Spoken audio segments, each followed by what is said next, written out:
Many of you know I'm not a parent, but before you log off, I'm the product of two parents. So I'm hoping to speak from another perspective that shares the biggest things I'm most grateful my parents did for me. Many of you know my parents are Nigerian American, so it's going to be a very animated call, so prepare for that. Number one, prioritizing education beyond the classroom. There's a quote that says, "Don't let school get in the way of your education." And I think that's so important. Many of you probably understand, and I mean, it's well known now that you don't have to go to college in order to be successful in this world. There are a lot of the most successful founders today are college dropouts, or they just avoided college altogether. I'm glad that my parents pushed education towards me. They wanted me to go to college. They wanted me to get that degree. But I love that learning wasn't just something that was done in school. Everything was always a moment to learn. And by prioritizing education as an adult now, I can see how that's translated. I am so eager to read books just to read, just to learn. Like my friends now who, like, again, nothing against clubs, going to clubs and bars, that's cool. I'm like, oh no, I just picked up a new book. I just went to the bookstore, I got a new book. I think I'm just gonna, like, Gloria, are you okay? Like, you seem, I'm like, I'm just hungry to learn. There's this beauty and this hunger that you can really instill in kids at a young age when you show them the power and the results of an education. So prioritizing education, it came before anything. It came before sports, it came before music, came before family gatherings. I might have resented it at the time, but it was the best thing that they did. Number two, enrolling me in arts and sports. My parents enrolled me in arts and sports as young as 7 years old. I played the alto saxophone, the trombone, and the piano. Now, I was that band geek. I literally remember I was like a chubby little kid, and I would have to walk with my big trombone in my hand, and my cheeks were really, I had like chipmunk cheeks because my baby fat and stuff. So I'm like, Mom, but I was an actual band geek. And what I loved about the art section in music is that it taught me collaboration and discipline and teamwork. There's a quote that says, "Earth without art is just eh." Art is a powerful and beautiful thing. Everything that you enroll your kids in doesn't have to translate into something that's going to have a financial success or some type of financial gain. Sometimes art is a beautiful thing to explore just for a child or a kid to explore what they love and to see them kind of entertain a skill set that they can carry with them through life. To this day, 25 years later, I still play the piano. And it has nothing to do with business. It is just the way I feel my spirit. Because as you know, you should be doing things that fill your mind, fill your spirit, and fill your body. So to fill my spirit, I play the piano. So I'm so thankful for the art section. Now, sports on the other side of that, maybe that feels a little masculine, but get this. I played basketball, softball, tennis, and golf. Basketball, I went all the way to semi-pro. I played in Spain overseas. Tennis, I went all the way to college with that. So I played collegiately, singles and doubles in college for tennis. And then golf and softball, I played until high school. Now, golf was almost a joke. So you can imagine if I'm playing 4 sports in a high school season, there is no time for me to look at boys. My mom was smart. She knew what she was doing. There was no time for me to flirt, no time for me to get in trouble, no time for me to be on the streets getting into mess that I'm not supposed to be getting into. So the sports not only, again, taught me the discipline and the teamwork and the collaboration, it kept me busy. So I really appreciate the sports side as well. Now, when I look back on some of my favorite memories as just playing team sports, because so basketball was the one that I went the furthest in, you are going to have so much conflict playing a team sport. And you know the beautiful thing about that? Most of, I think, American culture, we're taught like conflict avoidance, not conflict management. So we go through our entire lives avoiding conflict, never having those hard discussions, never confronting people who you need to confront. And so with team, it's like you're on the court, you got 3 seconds left, you got to decide who's making the game-winning shot. Like you have got to talk about it. And then it doesn't go your way, you got to debunk it. You got to watch the tape afterwards. There's so much like conflict management and conflict resolution skills that I also learned with playing sports. So super grateful for that. Number 3 kind of goes along with number 1, entering us in reading and spelling bee competitions. I say us because I'm one of 6 kids. So my mom was kind of, if you've seen the movie King Richard, I think she also had a little bit of a strategy just to keep popping babies out until one of them is a superstar. It kind of works maybe. But what I loved about the reading competitions, again, it goes into learning. It made reading competitive for me. It made me develop drive. It helped me learn. I wasn't just reading to be smarter. I was reading to like win competitions. So again, I developed this very competitive spirit at a young age. And what do you need? What comes out of competition? When you're backed up against the wall and you're facing adversity, what do you lean on? Inner strength, your mind, willpower, discipline, focus, all of these things that I pulled out of sports and arts and reading competitions. I now inject that into everyday life as an adult, into my business, as a person trying to navigate this world, okay? So those reading competitions were huge. Number 4, teaching respect. Now, I can't remember which country in Asia this was, but there's this like rule where students and kids don't learn anything scholarly. They learn manners and respect for the first like 6 to 7 years of their life. I'm like, imagine a world where respect was like, that was the education for the first years of your life. How much kinder would this world be? And so again, Nigerian culture in the home, you do not dare pass my mother without saying good morning. Even sometimes I would just be running to the bathroom. I'm like, please don't see me. Please don't see me. And I'm just like, just want to go to the bathroom. I just don't feel like talking. It's 4 a.m. because my mom wakes up at like 4 to pray. If you're an African or you have African parents, you understand the prayer lines at 4 and 5 a.m. But Gloria, you can't say good morning. Why you're going to pass me without saying good morning? And I'm like, good morning, mother. Good morning. And it became ingrained. Good afternoon, good evening. And now as an adult, I pass by strangers. I'll be in the elevator. I'll just randomly, oh, good morning, sir. Oh, thank you. Thank you. And I just see how shocked people get that I greet them so politely. And I'm like, oh, I get it. It wasn't just about like you giving me a hard time at 4 a.m. It was teaching me how to navigate the world, to treat others with kindness and respect. If I can give my mom this same type of respect, how much better does it make me out in the world? Good morning, sir. Good evening. Good afternoon. How are you? Like, I don't have to think about that. It is so second nature because I've been doing it since probably, I don't know, 4, probably as soon as I was talking. I didn't say mama, dada. I said, good morning, good morning. It's probably my first words, okay? Another thing that we learned regarding respect was that only using your right hand, and again, this is very old school African tradition and custom, but like only giving, like if I wanted to give my dad a newspaper, I would hand in the newspaper, good morning, father, and I would hand in the newspaper. If it was in my left hand, he'll be like, try again. Oh, try again. And I'd be like, oh. And I would switch hands.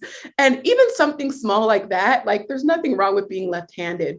But when you train people at a young age to be very conscious about what they're doing, conscious about their movements, conscious about their actions, they think twice before they flip someone off because they got cut off while driving, okay? Like I'm very, very, very cautious and conscious about my actions because small things like that, using my right hand out of respect to hand people things, it just makes me think a level deeper. And that's super important. So today's message is going to be about advanced mindset and resiliency. I traveled for 7 years. That was my career in my 20s. I was a travel blogger. And I remember when I was in Montenegro. Montenegro's in Europe. It's in the Balkans. It's a beautiful country, probably top 5 for me. And I was walking and I was just exploring. And I remember I was getting those peculiar stares. I was used to the stares. You know, I'm a solo Black woman. I get it. I'm in a country that doesn't have many Black people. There were those stares, but this stare was different. And I was like, okay, I'm just going to keep on going with it. Little did I know that, well, Europe, number one, is a very big tennis continent. You have Djokovic, Nadal, Federer, all came from Europe, and they're massive global tennis stars. And little did I know, I resembled Serena Williams. And so the stares weren't about like, oh, it's just another Black woman. It was like, oh, we have this American tennis star in our country. All of these people thought I was Serena Williams, and they were trying to get my autograph. And I didn't know this about celebrities, but when they travel, a lot of times they don't want to be bothered, so they use an alias name. And I was like, no, I'm Glow, I'm not Serena. No, Glow, please, Serena Williams. And they were begging me and telling me that, no, we know that you're Serena. Please just, take a picture with us.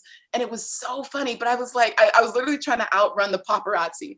And I got back to my hostel, and I go out to dinner later on, and there's this one Russian man who was still able to track my whereabouts.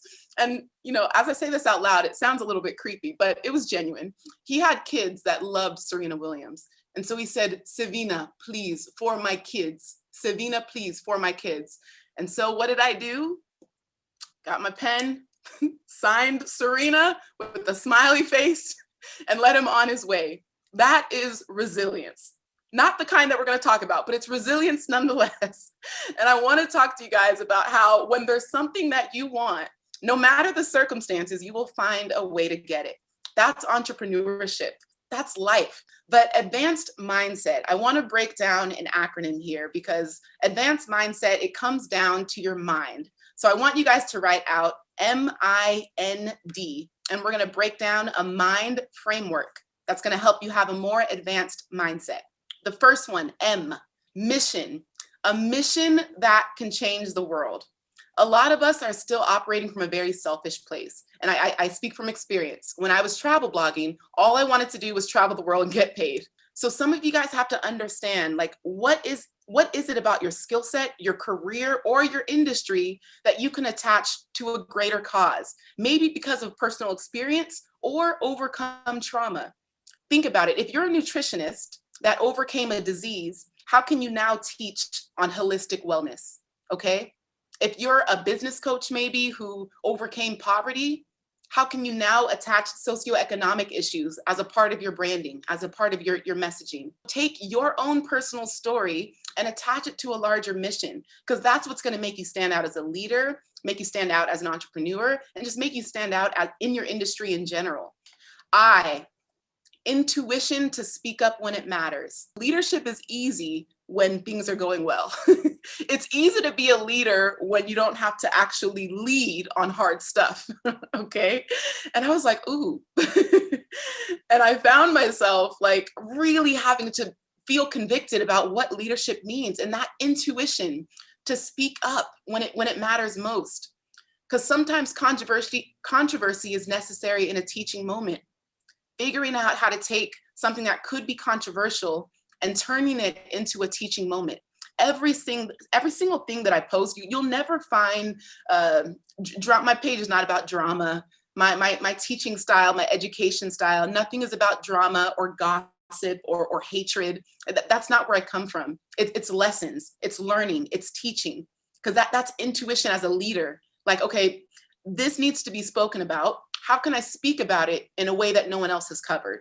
With grace, compassion, with light, okay? Intuition is having the ability to recognize a moment that can set your core values apart from everyone else. It is easy to do what everyone else is doing. It is easy to speak like everyone else is speaking. The hard thing is to pause and to reflect. And when you're about to speak out on something, how can you do that inner work of saying, okay, can I see myself in this situation? Have I done something like this before? Okay. The next one, N, Nuanced navigation. And it's funny because I was like, what is nuance? We use it a lot of times, but we use words sometimes and we're like, wait, what's the actual textbook definition of nuance? Nuance is a subtle difference, a subtle change of expression, okay? And a lot of times you're gonna navigate through life, not always needing to go with the flow of the world. And whether your business mission is to change the face of education, maybe your business mission is to change the face of marketing, again, because your advanced mindset is going to be more forward thinking. There's going to be a larger cause that you've got to attach your branding to. But you have to have nuance in your teaching, in your decision making, in your integrity, in your values. You have to be able to recognize what's for you and what's not. Okay, don't chase things. Attract them by the way you show up. Don't chase after things. Attract them by the way you're showing up in the world, okay? I think a lot of times, especially as a beginning entrepreneur in my 20s, I was still so hungry to fit in, hungry for purpose, hungry for finances because I was broke, trying to figure out like, where do I go? And your navigation, your GPS system has to have nuance. If you are going the direction of everyone else, you might not be doing it right. You might not be doing it right because leadership is going to take you to pause. It's going to force you to slow down. It's going to force you to detour sometimes. It's going to force you to put something in reverse, put the whole vehicle in reverse and say, okay, I went down this path because I saw everyone else doing it, but maybe this isn't actually where I'm supposed to be going. Okay, nuanced navigation. There should always be a subtle difference in the way you're speaking up, in the way you're showing up, in the way you're leading, in the way you're educating, in the way you're providing, in the way you're serving. There should always be nuance, okay? And then D, diligent. You want to be careful, conscious, and committed to your work. It is so easy to let the glitz and glam of success and life just overwhelm you and make you feel like everything you've done was on your own goodwill, okay?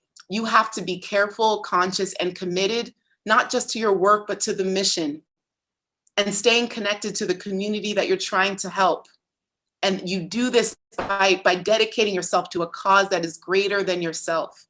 And I remember I was, I think 27, I was in Jamaica the first time my blog hit 6 figures. And that was, up until that point, that was my only goal. I wanted to get paid to travel. I wanted to have a 6-figure blog. Once I get there, I'm rich. Woo!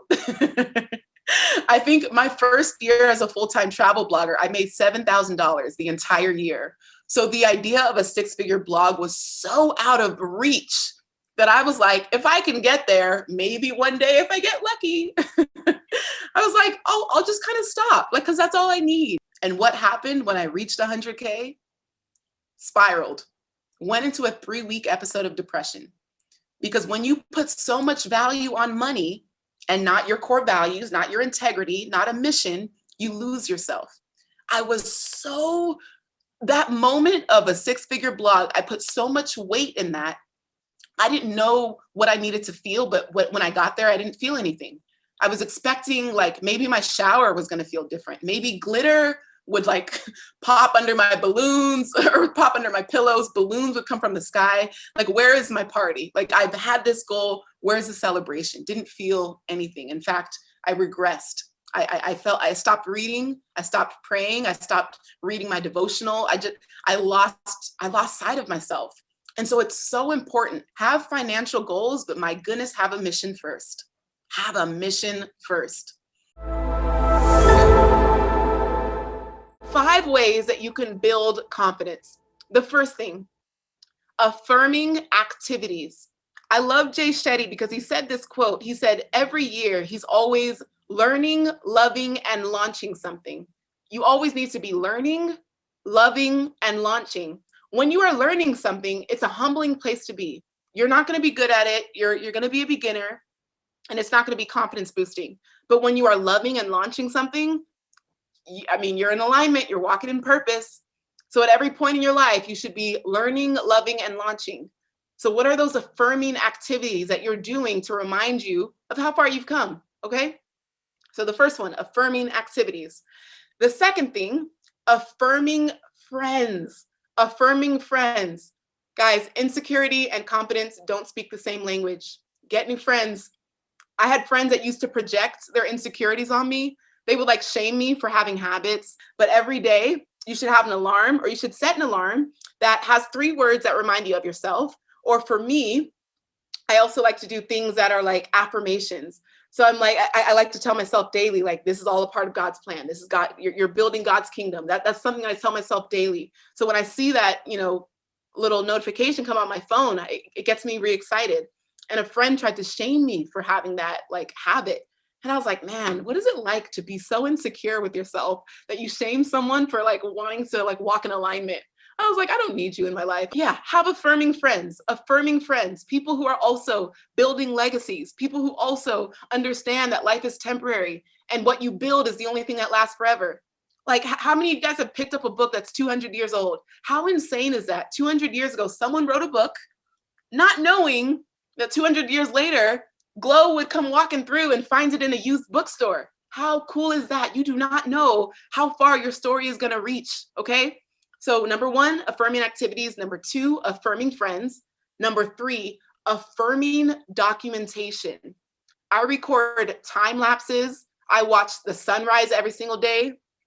There are so many things that I do every single day that remind me of like, oh, I'm building something. And I like to look back on those time lapses like, oh, I remember when I was launching that. Affirming documentation. When you're recording yourself on video because you want to share it on Instagram, or maybe you don't share it, but just having it so that you can look back on it to remind yourself of like, oh, I remember that season of my life when I was getting ready to launch my podcast and I recorded a video of it. Anytime I'm feeling really vulnerable or in a season of like change or transition, I like to have these like video diaries where I'm like, all right, the day is, March 7th, quarantine day 385. And here's how I feel. And here's what I'm doing. But I love to document those small everyday moments because you're going to look back and be like, wow, I was so confused in that season, but I showed up anyway. There's a lot of people who you can scroll through my Instagram and you won't know the times where I was battling depression and I was just so confused and so unsure. I talk about it later on, but in those moments, I show up anyway because I'm like, someone needs me. I'm like, Glow, I don't feel it today, but someone else needs it. And like, again, I daily, I recognize my privileges. Daily, I recognize my blessings. And I'm like, there's someone else who's probably going to be in bed when they're watching my video. And I'm talking to them about purpose. They're going to need this. So I'm going to record the video. And then I don't care that I don't sound, like a woman. I need to really stop joking about that. Maybe my next therapist appointment, I need to unpack that. Okay, number 4, affirming consumption. Now, this is on the extreme side, but I created a second Instagram account to follow friends because on my main page, I only want to see personal development, business strategy, entrepreneurship, positivity. And I notice like I love my friends, but if they're posting junk, I'm missing the stuff that I actually need to see. So I had to create, if you notice, Brendan only follows like 100 people. He knows what he's doing. He's got to keep the noise out. Social media is a very loud place. And if the stuff that you actually want to see is drowned underneath everyone else's like pictures of food, I don't know, baby announcements, congratulations. I'm happy for you, but I'll congratulate you from my other page, because if I have 15 minutes to scroll on Instagram every day, I need to get the best of the best. I want to make sure I'm getting affirming consumption. And the last thing, affirming rest. How can you be confident when you're always in a hurry, always overwhelmed, always triggered, always stressed? Okay. 7 hours is like my minimum. 8 is my standard, but I need 7. And there's different like sleep devices. You can have like a Galaxy Watch or an Apple Watch that can track your sleep hours and your REM cycle, your deep sleep, your light sleep. And again, to any new mothers, you guys are in a different ballpark, and I'm sorry. And I hope your baby starts sleeping soon. I know like new parenthood is a different story, but when you can get to that place of like, maybe it's sacrificing an hour of Netflix to go to bed an hour earlier. I set my phone every day, and it's automatic now because I've trained my phone to do this. and 8 p.m. to 8 a.m., I am unreachable. No one can access me from 8, like literally my phone goes on do not disturb, meaning that calls get blocked. If someone tries to call me after 8 p.m. or before 8 a.m., it won't even go through. It'll just say this user is not accepting calls right now. They got a text or send an email. Actually, text messages can't even get through until I've turned off do not disturb. And what's great about that is it allows me 12 uninterrupted hours to focus on me, to like start winding down for the day, to start preparing for the day, like having my morning routine and like saying affirmations to myself, journaling, working through like, okay, what is my plan for the day? High performance planner, wink, wink, you know, giving myself time to like fill out all of those prompts and schedule my day accordingly. Literally, the world could be on fire. I won't know until 8 a.m. Sorry, I won't know until I turn my phone on and I tune in. And that's a boundary I set for myself to help me affirm my rest. So again, affirming activities, affirming friends, affirming documentation, affirming consumption, and affirming rest. Welcome to another amazing day to grow. I don't know about you, but this year came and went. Whether 2021 was a good or bad year for you, it came and gone. And now it's time to get ready for 2022. What I love about October and what I love about just the way I look at the future. So finishing the year strong, I try to remember what I've been telling myself lately. And for many of you, you probably have a mantra that you don't even know about. And one of the mantras that I heard recently was by Florence Scovel Shinn. I do wonderful work in a wonderful way. I give wonderful service for wonderful pay. So when I think of finishing strong, I immediately go back to a story from my childhood. I was 12 years old. And does anybody remember having to do the timed mile? Like that was a part of our physical education. Depending on where you grew up, it sucked for us. We had to run a mile. I think it was once every month, and we had to continue to beat our mile time. And so Coach Peters, he didn't know that even though I was a chubby little something, you know, I had the cheeks, I love to eat my food. So I was a chubby little something, but I was quick. I was quick with my mouth and I was quick with my legs. And so I'm in this fourth lap of my mile and I'm like, oh, and I'm just in my mind, I'm like, oh, I'm getting this 7-minute mile. Like, I feel good. Like, this is it. Oh, good for me. And so once I finish the line, I slow down. And Coach Peters goes, what are you doing? You have one more lap. Get back out there and go. And I was like, no, this is my fourth lap. This is my fourth. He didn't realize that I could lap all of the skinny girls. He didn't think I was capable of running a 7-minute mile. And instead of let my pride and ego get me in that moment and say, no, Coach Peters, you could have watched me better. No. I was like, I'm gonna run the fastest lap you have ever seen in your life. Probably not ever in his life. But I got back, I said, okay. And I sprinted that last lap. I had nothing in me, but I sprinted to show him what I was capable of doing. And when I ran my 5th lap, he said, wow. Wow, that's what finishing strong is. Even when there are people that are doubting you, even when there are people that don't believe in your capabilities, even when you know you've done the work, I challenge you and I encourage you to take that extra lap. There's this quote that says the most free space in the world is the extra mile. Like that's the most uncrowded place in the world is the extra mile. No one ever goes there to get what they want. So like Coach Peters, even though in that moment I was hurt and I was kind of a little bit like annoyed that he didn't believe in me, I believed in myself and I knew what I was capable of. And ever since then, for every mile that I ran, I said, Coach Peters, you're gonna watch me, right? Coach Peters, please watch me. And when I would go around those laps, I would count out loud, 1, next lap, 2, so that by 4, there was no doubt that I ran a mile. Okay, finishing strong. Now, one thing that I recently shared and one thing that I hope will encourage all of you, whether you're an entrepreneur, whether you're a 9-to-5, or whether you're just someone who wants to have more flow in your life, there are 4 seasons. I want everyone to write this down because this really freed me up. This freed me, it liberated me, and it allowed me to have less guilt around the way I was showing up in my life. So the first season that I want to talk about is winter. I hate winter. I'm from the Bay. I born and raised in California, grew up a little bit in Arizona, then went to college in Kansas, and then traveled around the world for 8 years. But winter season, if you stay in this season for too long, it can agitate you. But you know what my winter season is? That's my learning season. We are coming up on January. That is going to be your learning season. Ask yourself these questions. In my winter season for learning, what will I be investing in? Because even coaches need coaches. I know many of you are coaches, but coaches need coaches and leaders need to be led. What will you be reading? What skill sets will you be developing? What will you be learning for 2022? If you can start your winter season, your learning season with this approach, my goodness, you will have so much more focused energy, because not every season is meant for you to constantly be learning and investing and thinking and all of that stuff, because there's going to be other seasons, which I'm going to talk about next.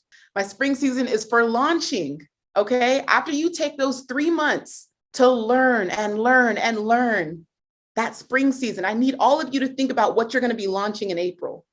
That could be an ebook, that could be a course, it could be a workshop, it could be a retreat, it could be whatever you want it to be, a masterclass. My goodness, we are living in the most beautiful era where we get to monetize our brains. We get to think of an idea, materialize it, and get paid for it. We are blessed to live in a season like this. So spring, what will you be launching? Who will you be serving? Who will you be reaching? Who do you want to be engaging with? Now, for many of you, you might be like me, where maybe your audience is filled with several categories of people. You got mothers, you've got vegans, you've got plant lovers, you got travel enthusiasts. And so you have these 4 different categories of people that follow you and maybe want to learn from you. It's like, oh, well, Glo, who do I serve? Who do I focus on? Who do I build a product for? Here's how I look at it. When you go to a party and you have those 4 categories of people, let's say there's influencers in one category, mommy bloggers in another category, coaches in another category, who are you most likely to hang out with? That's who you want to serve. Who are you drawn to energetically? Who do you most enjoy spending your time with, whether you're being paid for it or not? The reason I love to serve female entrepreneurs is because that's who I hang out with, whether there's a transaction made or not. I am a female entrepreneur. That's what I know. That's what I do. I've been blogging and telling my story on the internet for 20 years before the internet was cool. Can you imagine telling people you had a blog back in 2001? At that time, it was AOL and AOL. Everyone used the internet for email. And I was like, well, I have a little blog. Do you want to read my blog? And I started the blog because I didn't have friends at school. I was isolated by my differences. And I was like, okay, I have Nigerian parents, but I live in America. Who do I belong to? And so I would straddle this fence every day. Like, am I you or am I them? Where is my sense of belonging? And in that sense of, or in that isolation, it allowed me to be very observational. I was very introspective. And that's a blessing now because it makes me extremely empathetic. When people go through things, I'm like, oh, I've seen that. Oh, I've done that. Oh, I've been there. Okay. So what's something about your childhood or something about your past that you can now use as a part of your business or the way you serve other people? Okay. So launching, who do you want to serve? Who do you want to be around? The next season, of course, is the summer season. That's where most of us thrive. The summer season is all about rest and rejuvenation and resetting and refreshing your mind. Living. Summer is about living, okay? Learning in the winter, launching in the spring, living in the summer. It's not natural to constantly be grinding. We don't need to be grinding 24/7. And so I want more of us to honor the season of living, honor the season of rest, because if you are constantly on, you will burn out, and burnout will be inevitable, okay? And the last season, which we just had fall equinox a couple weeks ago. So the fall season, the current season that I'm in, and the current season that I want you all to be in as well, is listening. Listening. How can we better listen to the needs of our community? How are you putting yourself in a position to serve people without strings attached? How are you finding ways to just pour, just serve, just be present, just honor and reward and thank the people that have been with you all year? It's so important, because without feedback, without knowing what people are saying about you or your products or your services, how are you going to know how to come through in the next year? This listening season, October, November, and December, is literally setting you up for your launch season. If you do the listening season really well, your customers will literally tell you, I'm frustrated, I don't know what to do, I'm overwhelmed. They will give you language that you can literally use in your marketing copy to create and sell and build your next product. One thing about productivity, I started to realize this with a lot of people. Why is it that we only work hard when we're being rewarded for it?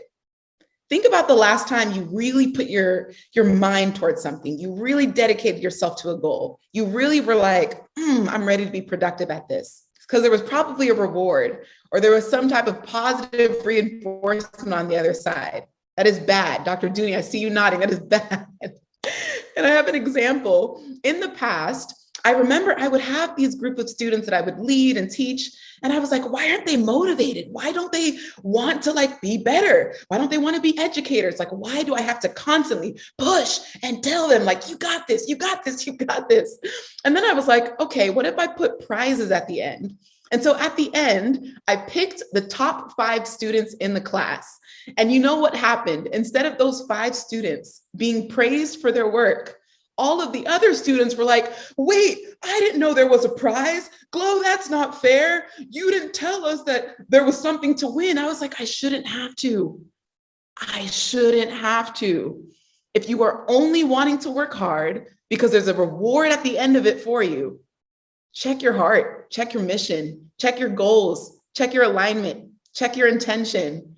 It was so telling that people were like, I'm willing to work if I know that I will get something out of it. Here's the thing, you can't cheat life. I might be rewarding you with something, but life rewards the people who are willing to put in the work, to do the hard things, to show up consistently, to have balance in their life, maintain integrity with everything that they do. And what I love about this new era and this new age, I'm currently reading a book called Halftime by Bob Buford. And what it talks about is that people no longer want to work until retirement and then just sleep until they die. Maybe a few years ago, that sounded like the dream. You just want to get to retirement age and then you're just a log until death. It sounds appealing for a couple minutes, but it's people want to do meaningful work until they die. And doing meaningful work is a lifetime commitment to productivity and figuring out ways to develop habits, to maintain your own alignment and maintain intention in everything that you do. So 10 things that have helped me be more productive. Make sure your journals are out. And like Brendan said, I'm someone who I feel like I've lived 6 lives, maybe 7 lives. You all might know about 2 of them, but quick context, I've been to almost 90 countries. I'm currently in country number 89, Turks and Caicos, and I have a goal to travel every country in the world. I'm not in a rush. There are people that have beat Guinness records. I actually have friends who have been to every country in the world and they try to do it at a certain age. For me, I just like it as a lifelong pursuit. It keeps me hungry, it keeps me eager, it keeps me as a student. And I just love that there's an opportunity, especially living in a virtual age, that you can work and live anywhere in the world. So being a world traveler, being a travel blogger, sometimes my brand deals were a little bit slow. So I had to get creative with how I would make money. And one of my students, one time I was teaching English in Spain, and one of my English students that I was tutoring, her dad overheard that I played college basketball. And he said, oh my gosh, actually my neighbor is a coach of a semi-pro team here in Spain. Are you curious? And I was like, I hadn't played in a couple years. I was, a little bit out of shape, but I said, sure. And so I went to my neighbor. I borrowed his basketball shoes that were 3 sizes too big. It was like a 12 and a half. I wear a 9, but I tied it up really tight. And I was like, I'm going to make this work. And I remember showing up to tryouts like, this is terrifying. It was in Barcelona, or if you're Spanish, Barcelona. And going there in Catalonia, they don't even speak Spanish, they speak Catalan. So all of my Spanish lessons can kind of like go down the drain because I was there to speak Catalan with my teammates. Long story short, I try out, I push it, I give it my all. They sign me on the spot. So now I am an official semi-pro basketball player in Spain. La Liga Femenina 2 is where I played, and it was incredible. And when I think about that, the coach pulled me aside. He said, all right, vamos, Gloria, bueno, no. He's like, you're great, we love you, but I have to be honest, you're out of shape. I was about 40 pounds heavier than I am now. And I was like, it wasn't something that I didn't know. Like I had known it. I was having siestas on the beach. I was eating anything I wanted. I was enjoying the travel life, and I was young. So when you told me that I had weight to lose and that I needed to get back in basketball shape, instead of take it as like a trigger, because again, when we know that we've failed in an area of our life, someone calling it out isn't meant to attack us. It's meant to remind us that I know you're better than this. I know you can do better than this. Over the next 5 months, I lost the 40 pounds. The next 5 months, you know how I did it? I made sure every night I gave myself a 3 to 4 hour window. Before I went to bed, I would not eat, and my dinner was fruits. I was like, I want to make sure if I'm going to bed and I'm laying with food in my stomach, I want it to be something that's nourishing. So I made sure I ate fruits for dinner. And then during the day, drinking a lot of water, staying active, running a mile 5 times a week. Did that very consistently for 4 months, and eventually the weight dropped. But something like that, I was like, when someone gives me a mission, I don't know if you're the kind of person that rises to the occasion or takes offense and sulks. If someone is telling you that, you can do bigger things in life, you were meant to do this, I see this in you. Are you going to take that as like, oh, well, I kind of see it too, or are you going to rise to the occasion? So many times in my life, travel blogging, semi-pro basketball, wedding photographer, in every area, in every season, I've had to rise to the occasion, not being comfortable with where I was at, but knowing that I can improve. So tool number 1, use Toggl, Toggl. Use Toggl to track how much time you are spending on an activity. It's an app, and you can also download the Google Chrome plugin for your desktop. But it's crazy because I remember Prince EA said this quote just a couple weeks ago, or last week at Napa Valley with Brenda's mastermind. But he said, if you want to crack it, you got to track it. And I was like, that's why I love Toggl so much. Toggl allows me to see where I'm wasting time, where I'm spending too much time, and what could be delegated. A lot of us are spending useless hours on things that aren't moving the needle, things that aren't even making sense for the place in our business that we're at. So use Toggl, and then only allow yourself to work 45 minutes to 60 minutes at a time. After an hour, you're useless. I know Brendan goes by this thinking as well. Your brain can't work on the same thing for too long of a time. So give yourself, even if it's a 2-minute break, if it's a 5-minute break, if it's a 10-minute break, give yourself margin in between activities. And after you've worked on something very hard for an hour, stand up. Like you can do Brendan's Qigong and all the goofy stuff. I'm kidding, Brendan. But do something to move your body and just allow yourself to kind of recalibrate. A lot of us are so used to putting our heads down and we wonder why our back hurts. We've been hunched over for the last 18 months on our laptops. Check your posture, check your feet, check your movements, check your limbs, move them around, okay? Discipline is a controlled form of behavior. When you are undisciplined, it means you let your emotional responses dictate how you act. When you have discipline, you are showing a controlled form of behavior. Discipline is the skill, focus is the byproduct. Build the skill of discipline, and focus will become the byproduct, guys. Stop trying to be great at something and aim to be disciplined at it. Because when we aim for greatness, it feels like a very, I don't want to say a selfish pursuit, but it just seems like self-serving. But when you want to be disciplined at something, discipline breeds mastery. Discipline becomes like, I want to be so good at this that I become a master at this skill that now I can teach my community how to also become masters at this. Okay, guys, like this is, okay. Now I'm going to go into 3 ways that I personally increase my focus. There's an app called Toggl, Toggl, Toggl desktop app, Toggl. This is a Google Chrome plugin, and it's also an app both on Android and iPhone.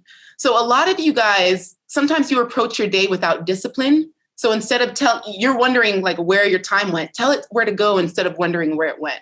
So if you use the Toggl app, you can track, I'm spending 4 hours on emails. One thing as well, when it comes to focus, no, we can no longer be people who check our emails 10 times a day.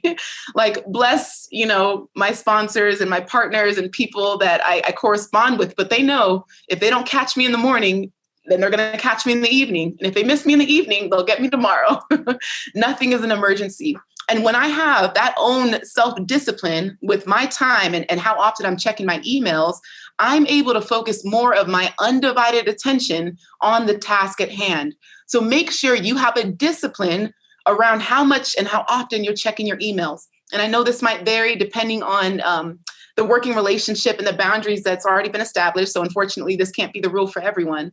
But if possible, try to find a way to only check your email twice a day, maybe 3 times max, morning, afternoon, evening. That way, you're not constantly in responsive mode, like reactive mode, like just, I got to constantly react to other people. And I believe BURCHARD said this at High Performance Academy, I think a couple of years ago, but he was like, email is nothing more than a list of other people's agendas. Your email is nothing more than a list of other people's agendas. Shout out to Brendan, because that stuck with me 2 years later. It still sticks with me. Okay. So again, the Toggl app, Toggl. The second thing that I do to increase my focus, my phone goes on do not disturb from 8 p.m. to 8 a.m. And when you put your phone on do not disturb, even if people try to access you, your phone blocks it. Not in a, harmful way. That sounds really rude. Your phone will block people. They just won't, it'll, if someone tries to call you past 8 p.m., it'll say this person is not receiving calls at this time. How respectful. That's really nice. Isn't that like a really cool boundary to set? Like, it's not even that this person doesn't want to talk to you. It's this person is not receiving calls at this time. The person on the other side of that is now aware of the boundary you've placed for yourself because of your own disciplined focus. You have said from 8 p.m., which should be your winding down hours, because just like you have a morning routine, you should be having an evening routine as well. If you are falling asleep to Netflix, am I calling some people out? Let's stop falling asleep to Netflix and Hulu, guys. Like I understand we need those decompressing hours, but I want the last hours and the last minutes of my day to be spent reading, because what then happens is when I'm sleeping, I'm marinating on the words that I just read. So I love to read like the Zen stuff. I'm reading some Zen Buddhism stuff because it's really helping me just be more calm. So when I read that before bed, I'm now dreaming. Well, I imagine myself dreaming and just marinating in this dream, this other dimension, wherever we go when we sleep. We create these alternative realities, but I imagine myself marinating on those words. And when I wake up, I find myself in a really peaceful place. Okay. So that do not disturb is really important. 8 p.m. to 8 a.m. Those are my personal boundaries. You guys can, 9 p.m. to 9 a.m., whatever you want it to be. And the reason I said until 8 a.m. is because if I'm waking up at 5, that means I have 3 hours of uninterrupted meditation, journaling, prayer, workout, whatever I want my morning to be. Because a lot of us are trying to start our days pouring from an empty cup. We haven't even filled our own cup yet. And we've got the demands of the world, work, our partners, our kids. there's so much. And I admire so many of you that wear so many hats and show up for so many people, but understand you cannot pour from an empty cup, and you cannot be your best self if you are constantly running on responsive mode, just responding to what the world throws at you, excuse me. Okay, so that's the second thing. The third thing is one thing at a time. You have 80 tabs in your browser and you feel like, oh, I'm just accomplishing so much because I'm working on this project. I've got this tab open. Like, enough of that. We are going to no longer praise that type of approach, because I used to like brag about how multitasking like I could be. I mean, oh, I could do this, I could work out while I'm also reading, and then I can also do this and send that email. No, guys, people, whatever you're working on, they deserve 100% of you. Like, give unfocused, undivided, dedicated time to one task at a time. Because what's then going to happen is you're going to enter this thing called flow state. Flow state is the most beautiful thing. Guys, momentum is so lucrative. When you enter flow state, things just start clicking. But you can't enter flow with one task if you are spread across 10 tasks, okay? So make sure you're allowing yourself the capacity to work on one thing at a time. And when we wake up with to-do list every single day, what does your to-do list look like? Are you the kind of person that writes 20 things? Somehow you feel like you're Beyonce and you can accomplish 20 things in a day. Guys, we are not Beyonce. We are normal human beings. I'm just kidding. We really have to approach our days more realistically. Because what I used to do is I would say, okay, today's going to be a good day, Glo. You're going to wake up at 5 a.m. We're going to write these 20 things. We're going to accomplish them. Like, oh, we're on fire. And I'll get to noon or I'll get to 3 p.m. and I've checked off 2 boxes. And out of 20 things, I've checked off 2 boxes. And then the rest of my day, I'm sulking over what I haven't accomplished yet. And then what happens? By the next day, I wake up in deficit with negative 18 because of all the things that I did. And so now I have negative 18 plus the new 10 things that I miraculously need to accomplish by the next day. Okay, I want you guys to give yourself more grace and be a little more practical with the things that you put on your daily to-do list. No more than 3. And if you guys can find ways to simplify your day-to-day approach to just 3 manageable tasks, you guys will be so much more manageable and you'll be able to give yourself a lot more grace, okay? So one thing at a time, no more multitasking. And with your to-do list, no more than 3. It is an honor to be with you all today. And again, for another exciting training. Whether you're in a relationship or single, I want you to remember and understand that the most important relationship you'll ever have in this life is the one with yourself. You are going to spend more time with yourself than anyone else in the world. You might be laying down next to someone when you go to bed, but you are dreaming by yourself. You can't bring someone else into your dream. Okay. And even on my journey, I'm from a family of 8, 2 Nigerian immigrant parents, and grew up in a really crowded home. All I craved was freedom. And I felt like because I shared everything, all of my clothes were hand-me-down, everything about my life I had to share. All I wanted to do was be free and learn about myself. And so some of you know about my travel background. I've been to 87 countries, around 6 continents. 90% of those travels have been solo. And it's amazing because even though I was traveling to all these places, the biggest journey that I was connecting was head to heart and passion to purpose. Traveling all these places, but I was getting closer to myself. And the most beautiful thing about these trips were I was getting to know myself on a deeper level and allowing myself the permission to figure out, how do I want to be loved? How do I want to show up in this world? What is my relationship with myself? Do I even love myself? I'm going to take you through something that I've done over the years to help me love myself even deeper. Because how many of y'all know when you love yourself even more, you can love other people better? When you have more self-love and compassion for yourself, you show up better for other people. And that's what it's about, okay? There's a cliche that says, you show people how to love you by the way you love yourself. And the people that are seeing the way you love yourself, maybe they're like, oh, well, we see that she doesn't, respect herself in this way, so we can go ahead and just take advantage of her in that way. And there's always this elevator analogy that I think of. When you're getting on an elevator, let's say it's with a friend that you've known for over a decade, you get on that elevator and you click the penthouse. You're ready to go to the top. You are on this journey. You are going to the top of the elevator. Your friend gets on the same elevator, but they click floor 9. Now, when floor 9 happens, a lot of times your friend will get off the elevator and they'll have this expectation that, hey, we've been through 9 floors together. Come off on floor 9 with me. But you've already decided that you're going to the penthouse even before they came on. And it is up to you to love yourself enough to say, hey, friend, I love you. This is your stop, but I'm going to stay on the elevator and keep going because I know my journey is deeper than this. I'm hungry. I know I was made for more. I know I deserve more, and I'm ready to keep going. Okay, so S, setting boundaries with people who aren't growing with you. Eat alone every now and then. Get dressed up and take yourself out.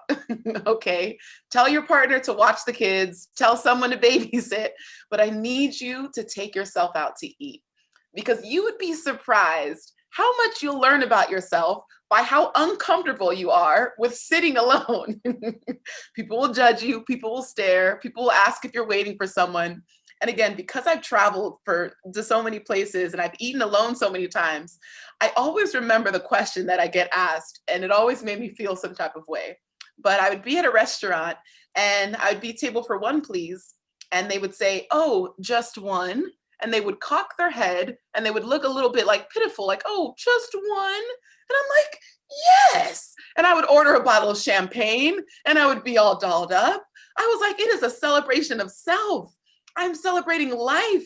I am celebrating that I'm still breathing, that I have an opportunity to chase my dreams every single day. So yes, just one. Thank you very much. But what I also learned is when I was eating alone is that I was also more approachable. Oftentimes when you go out to eat with someone, you're focused on them, as you should be. You all are in deep conversation. Maybe it's one person or it's with a circle of friends. But when you're by alone, when you're by yourself, you almost become an enigma. People are like, let me go introduce myself. Let me go talk to her. Let's swap stories. And especially, this was so important, especially when I was in other countries where I didn't speak the local language. I didn't know the traditions. I was still learning, taking notes for whatever articles or assignments I was in that country for. So it was an amazing way to also do research on the country because people were like, oh, well, this person, she's not from here. Let me go talk to her and see what her story is. And you get to meet some of the most fascinating people. Feel free to bring a book. Feel free to bring your journal. Feel free to do something that occupies your time so you're not just, sitting there. But oh my goodness, I challenge and encourage you all to eat alone at least once a month. Take yourself out, get dressed up, and just treat yourself because it is beautiful. I love it. Let people know your love language.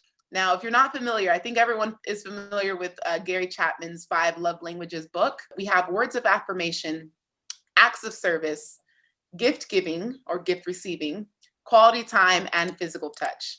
So many of us, a lot of times we struggle with relationships with ourselves, with others, with family, is because they don't know how to love us in the way we want to receive love.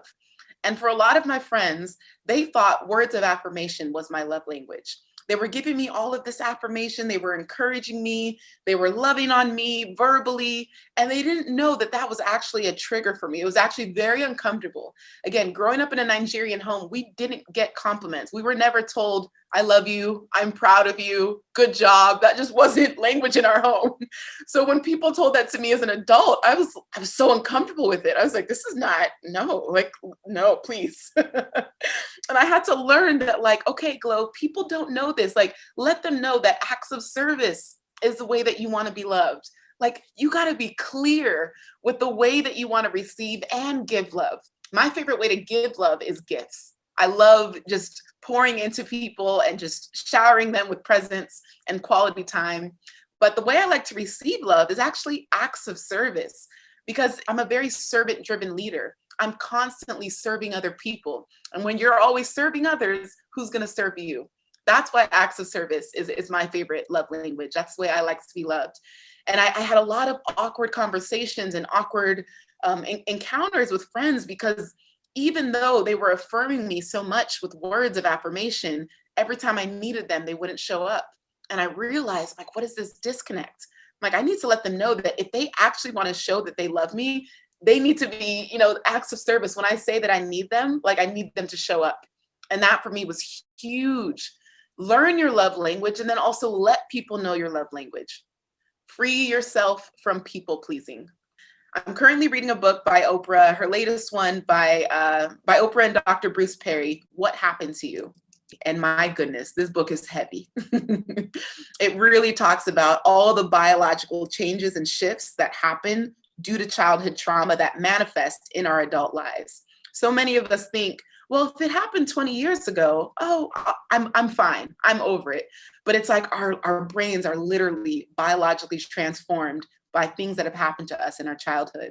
And reading this book has been so just freeing for me, because a lot of times the people who struggle the most with people pleasing are the ones who are constantly criticized in the homes that they grew up in. And I remember it was like, I was a pastor's daughter, so everything was like, not enough, not doing well enough. And I held on to that. And so I grew up feeling like, oh my gosh, the only way to get love from people is to make sure I never make them upset. And so I avoided conflict. I avoided conversation. I avoided any type of confrontation that might potentially lead to someone being upset, you know? And that is not healthy. My goodness, Brene Brown says it perfectly. Clear is kind. When you are clear about what is and isn't okay, that is kind. It's an act of kindness to yourself and to other people. No ambiguity. There's no room for ambiguity on this journey of self-love, okay? So being direct with people, they might have been able to get away with taking advantage of you in the past, but let them know this new you no longer tolerates that. This can be your day for personal growth. This can be that day you committed to and you remember and you go, that was the day I got myself a community. I got better coaches. I committed to making my life the absolute best that I could. This is that day. Make today your growth day. Click the button on this page and sign up right now.